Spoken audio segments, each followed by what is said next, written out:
This podcast is brought to you by Renewal by Andersen of Central Pennsylvania. Buy any window, patio door, or entry door and get the next one for 40% off. Plus, no money down, no payments, and no interest for 12 whole months. Ooh. Head on over to renewalbyandersen.com to learn more about this deal now.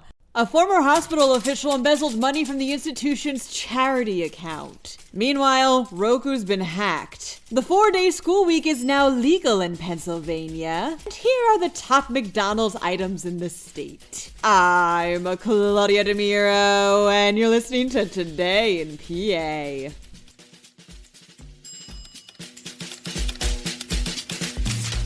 Norma Galagarza was once the director of medical staff at Doylestown Hospital in Bucks County, reports the Philadelphia Inquirer. Part of her duties was to oversee the charity account used by the medical staff's executive committee to make community donations or to help employees in need. Galagarza pled guilty to embezzling over $600,000 from that account on Monday, the result of a criminal investigation that began in 2022. After she had retired, after the hospital started getting insufficient fund notices for an account they didn't recognize. Galagarza has since repaid this money. Doylestown Hospital couldn't be reached by the Inquirer for comment.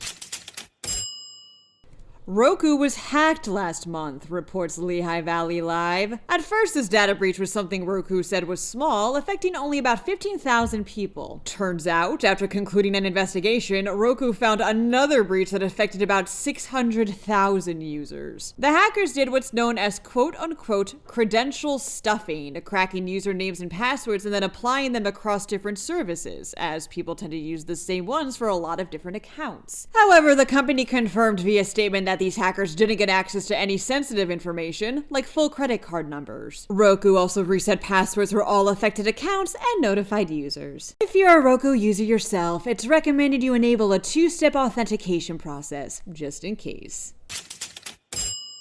The 4-day school week is now legal in Pennsylvania, states the Erie Times News. This podcast has previously reported on legislation that was signed into law back in December, which amended the state's school code. This amendment got rid of the requirement for a minimum 180 school days, providing 900 or more hours of instruction each year. Now districts can choose between 180 school days and hourly instruction requirements. 900 for elementary school kids and 990 for secondary students. A 4-day school week with extended hours can hit that requirement. Whether this type of model will take, however, remains to be seen.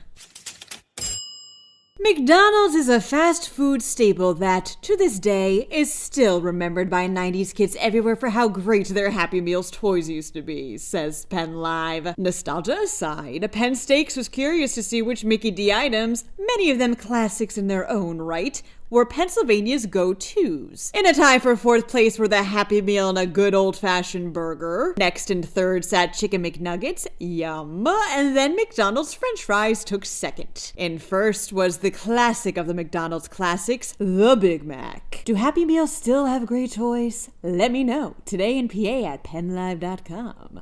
That wraps up today's episode. For more news, visit PennLive.com, and please remember to rate this podcast and to give it a review if you can. Thanks ahead of time, and as always, thanks for listening. I'm Claudia Dimuro, and I'll be back again tomorrow for some more Today in PA.